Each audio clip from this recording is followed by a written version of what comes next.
المستقبلات الحسية. تقوم المستقبلات الحسية بالتقاط مختلف التنبيهات الخارجية، إذن هذا هو دورها. علاقتها بالتنبيهات أنها تلتقطها من خارج جسم الإنسان مثل الضوء أو الصوت أو مذاق طعم ما.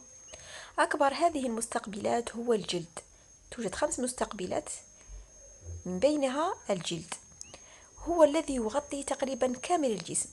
يستقبل منبهات خارجية مختلفة ومتنوعة، فهو يتحسس للحرارة موجودة في المحيط، ويحس بالألم مثلا عند وخز شوكة أو إبرة أو ما شابه.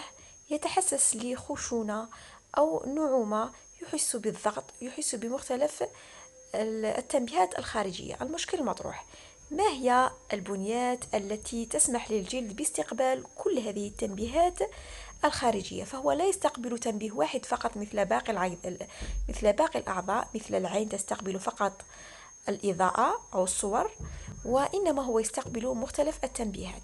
إذن فنتعرف أكثر على هذا المستقبل الحسي. يظهر الفحص المجهري لمقطع في جلد الإنسان وجود جسيمات متعددة، وبعض التجارب التي أجريت عليها تبين أنها جسيمات تستقبل تنبيهات مختلفة، والرسم التخطيطي يوضح ذلك. إذا جسيمات هي موجودة في الأسفل في المربعات. لدينا من اليمين إلى اليسار جسيم ميسنر، وهذا الجسيم هو عبارة عن مستقبل حسي موجود في الجلد يستقبل اللمس. وبالنسبة للجسيم الذي يليه هو جسيم كولجي، وهذا الجسيم يستقبل الضغط الخفيف. وجسيم باسيني يستقبل الضغط القوي.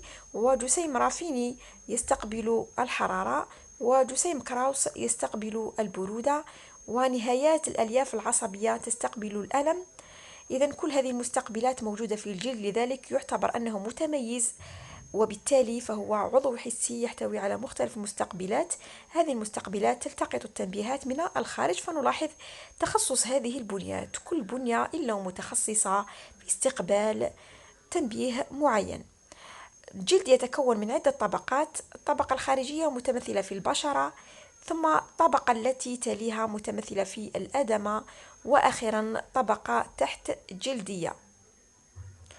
طبعا الجلد يحتوي بداخله على شعيرات دموية، فهي التي تغذي الجلد وتوصل له الأكسجين وتأخذ منه الفضلات، إضافة إلى الجسيمات الموجودة في الأسفل. جسيم آخر متمثل في جسيم ميركل هو في الأعلى ويستقبل اللمس الخفيف. إذن يحتوي الجلد على جسيمات مختلفة، منها ما يستقبل اللمس كجسيمات ميسنر، ومنها ما يستقبل الضغط كجسيمات باسيني، ونهايات عصبية حرة تستقبل الألم. إذن فعمل المستقبلات الحسية يمكن أن نصفها بأنها نوعية أو متخصصة. مثلا جسيم ميسنر هنا يستقبل اللمس، لا يمكن له أن يستقبل الحرارة، ومستقبل الحرارة لا يمكن له أن يستقبل اللمس. إذن فهي نوعية ومتخصصة.